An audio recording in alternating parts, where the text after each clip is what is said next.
Now, it's the big new Sunday night drama on BBC One. The Gold tells the real-life story of the infamous Brinksmat robbery of 1983. And Bedminster in Bristol plays a big part of the story. Our reporter Martin Evans has been on a walking tour of North Street with local expert Sheila Hannon to find out more.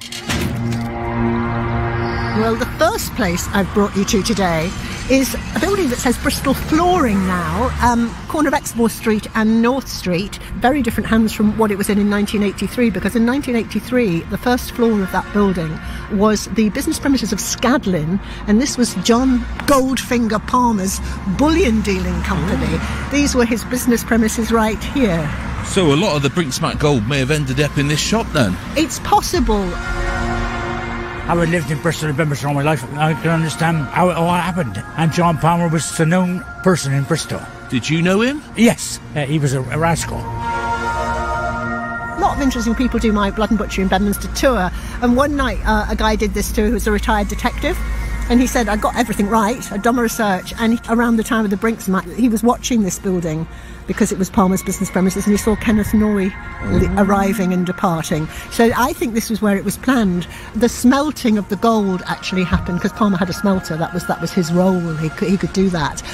That seems to have happened at his mansion in Bath. Well, you'd walk past this shop and you'd have no idea now. It's just grey and looks very unassuming. It's very, very ordinary, isn't it? It was never high profile when he was here. It was first floor premises. It wasn't a shop. People came here to buy and sell gold, whatever they did deal. It wasn't kind of a public profile. I was a postman during that particular time, and I used to deliver to Scanlon's, and it was always recorded deliveries, and the button used to go up on Scanlon's, and up it went, and a hand used to come out.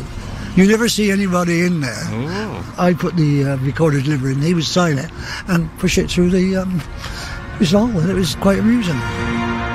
The next stop on the tour, next extraordinary location, we're looking at the Spotted Cow, North Street. Ooh, a lovely place to go for a quiet drink. Yeah, and good North Street local, but it changed its identity. You can see from the front of the pub, it's old-fashioned. It's been called the Spotted Cow for years, but it had a brief incarnation in the late 1980s as Liquid Assets. Oh, tell me more. Well, gold. There's a gold link there, isn't there? And yeah, I'm so old, I was in there, and I saw it, and it changed its name, and it completely changed the configuration inside. When you went in, you were in a fake outside-in kind of thing, fake cobblestone street, fake shop windows around the walls of the pub, like Quality Street tin windows, and each fake shop had a different name, and one fake shop said bullion dealer, and it had gold bars in the window. Now, I thought for years that was a reference to the Brinksmat, and somebody jokingly did that. No, it was John Palmer's pub. He bought it. I found this out recently from somebody doing my tour. Palmer bought that pub, called it Liquid Assets, and put gold bars in the window, and they still never got him. I had no idea that John Palmer had the Spotted Cow. In fact, he might have owned quite a lot of other buildings around Bristol. Yeah. Very intriguing person, very calm when he was interviewed. Well, you finally brought me to a derelict building on the corner of Dolby Avenue, Sheila. Here we are, yeah, East Street, junction of Dolby Avenue, by the old Wills factory. And this was actually John Palmer's bank. Oh, Barclays Bank. That's the one. And an awful lot of money, many millions of pounds, were transacted through that bank. You won't believe the numbers of millions of pounds and the amount of cash that was withdrawn over the period of a year and how it was done. It's just totally incredible. And what I actually love, Martin, is that today, 40 years later, there are 3 large gold balls hanging outside that building.